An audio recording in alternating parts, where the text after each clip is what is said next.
माझ्या दिव्यांग बांधवांनी मला एक लेटर टाकलं होतं ह्यांचं जे की कलेक्टर दिलेलं. मग मी भैयांशी संपर्क साधला. भैया फोनवरच रडत होते की ताई आमच्यावर एक अन्याय झालाय, दिव्यांगावर अन्याय म्हणजे तिथं आम्ही तिथं नेमकं येतच असतो. आणि अर्ध्या रात्री जरी मला कुणी म्हटलं की ताई माझ्यावर अन्याय व्हायला लागला, आज आपण जवळून परिस्थिती पाहिलेली आहे. तिथले ग्रामसेवक इथंच आहेत, ग्रामसेवक मॅडम आहेत, तंटामुक्ती अध्यक्ष आहेत, गावाले जी काही प्रहारचे कार्यकर्ते इथंच आहेत.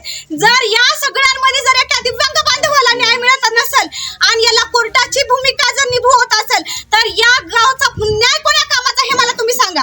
कारण म्हणून मला शासनाला कळकळीची विनंती आहे की दिव्यांग बांधवाला वारंवार स्वतःचं घर असून, स्वतःच्या मालकी हक्काची जागा असून, एक विधवा महिला आहे, मतिमंद मुलगा आहे, त्यांच्या भावाने त्यांच्या आईच्या बहिणीच्या नावावर जागा करून दिले.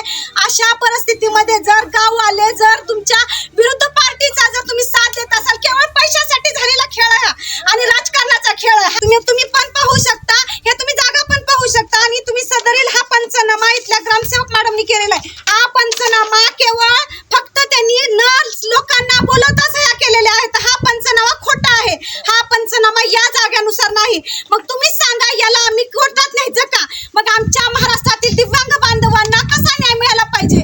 म्हणून मला शासनालाच नाही तर कळकळी जिल्हाधिकारी कार्यालयाला माझी कळकळी विनंती आहे की कुठल्याही दिव्यांग बांधवावर, मतिमंद विधवा महिलेवर हा अन्याय होता कामा नये. त्यांना आंदोलन उपोषणाची वेळ आली पाहिजे, वेळ येऊ नये. म्हणून बीडीओ साहेबांना माझी कळकळीची विनंती आहे, तुम्ही जे पत्र काढलं त्या पत्राच्या अनुषंगाने, कारण ह्यांना वारंवार सिटी सर्व्हिसला पैसा भरता येत नाही किंवा आज तुम्ही पाहतात महाराष्ट्रामध्ये 2,500 रुपये जरी मानधन झालं तर एक परिवार जगवण्यासाठी काय लागतं. आज बघायला गेलं तर आमच्या डोळ्यात पाणी आहे की आज आम्ही अख्खा महाराष्ट्र फिरतो. त्या महाराष्ट्रामध्ये मी परवाच एक शेताचं प्रकरण पाहिलं.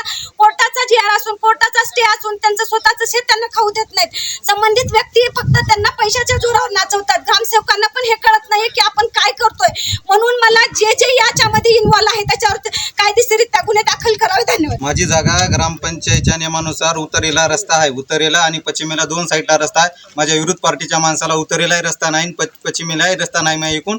आणि माझ्या जे PR कार्डनुसार मला 475 स्क्वेअर फूट जागा ॲक्युरेट भराली आणि मी जेवढ्या जागेमध्ये भरलं त्याच्यामधून मी यायला रस्ता काय म्हणून देऊ? याने मला 4 महिन्यापासून असे त्रास आहेत. आमच्यावर अन्याय आहे, त्याच्यावर व्हायला आहे की आमच्या जागेमधून हे रस्ता मागत आहेत. हे कोणता न्याय आला? मला BDO साहेबाचं पत्र आहे, नांदेडच्या जिल्हा दिव्यांग कार्यालयाचं पत्र आलेलं आहे आणि DRD कार्यालयाचं आलेलं आहे. याचं पत्र आपल्या BDO साहेबाला येऊन BDO साहेबांना ग्रामसेवक मॅडमला पत्र दिलेलं आहे. तरी त्या पत्रानुसार मॅडमनं पंचनामा केलेला नाही. मी पंचनामा केलेलं रेकॉर्डिंग आहे आणि जे 5 माणसं आहात त्या 5 माणसानं रेकॉर्डिंगमध्ये नाहीत. त्यानं मनमानी कारभारानं आपल्या सह्या केल्या होत्या. त्या 2 माणसं आहात त्याला विचारलं तर ते म्हणतात की मी सही नाही, मग नाव नाही. ग्रामसेवक मॅडमनं मनमानी कारभाराने याने सह्या घेतल्यात. हे असा महागाऱ्या कारभार आमचा यानं चालू केला आहे. आमच्या याच्यामध्ये खेळ करायला ते जाणून बुजून आम्हाला त्रास दिलेत. आमची स्वतःची जागा असून हे आम्हाला बांधकाम करू देणार आहेत. सगळ्याचा सामूहिक एक असा विचार आहे, कागदानुसार वागणार आहेत. माझ्या सिटी सर्व्हिसला जेवढी जागा आहे मी घेणं योग्य आहे की नाही? आणि नसून हे माझ्यावर विनाकारण अन्याय अत्याचार करायचं. मग सिटी सर्व्हिसच्या जागेनुसार तुम्ही जर मला जागा मिगा घ्यायचा अधिकार नसला तर हे कागदपत्र कशाला? हात कशाला काम आहे? सातबाऱ्यावर तुमच्या जेवढी जमीन आहे तर तुम्हाला सातबाऱ्याची गरज नाही. सातबाऱ्याची काय गरज आहे? घराच्या 8च्या उतार्याची काय गरज आहे? सिटी सर्व्हिसच्या PR कार्डची काय गरज आहे? मग तुम्हाला जागा नसली तर मला PR कार्डचं काही देणं घेणं नाही म्हणाली पुढची पार्टी. त्याला नकाशा नसून सुद्धा ते कागद नाही, पत्र नाही, ते विनाकारण माणुसकीच्या बळावर, प्रॉपर्टीच्या बळावर, शेताच्या पैशाच्या जोरावर आमच्यावर एक अन्याय अत्याचार करायचं. आणि जर आमच्या जीवाला काही ना काही झालं, घरातल्या अपंगा पिपंगाच्या परिवार तर हे स्वतः जबाबदार राहतील. ग्रामपंचायत अधिकारी हा चुकीचा पंचनामा केला हे आरोप करत आहात, परंतु हा चुकीचा नाहीये. इथं 50 जण येऊन तुमची म्हणजे हे काढलेली आहे, समजूत काढलेली आहे आणि तुम्ही 4.5 फूट रस्ता सोडून तयार पण झाला होतात. ते सगळ्यांचं ऐकूनच सर्व पंचनामा झालेला आहे. आता तुम्ही पंचायतचं ऐकत नाही, ग्रामपंचायतचं ऐकत नाही आणि कुणाचंच ऐकत नाही.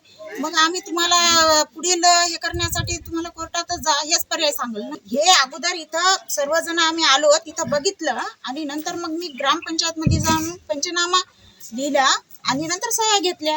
पंचायत आलेलेच होते ना. एक जण जर तुम्ही जर एकाला हे करत असला तर पंचनामा होती वेळेस मी तिथे जागेवर नव्हतो. माझी सही बी नव्हे, मी नव्हतो. पंचनामा कधी झाला मला माहिती बी नाही. नाव आहे, माझं नाव आहे, माझी सही नव्हे. पंचनामा कधी झाला माझ्या देखत झाला नाही.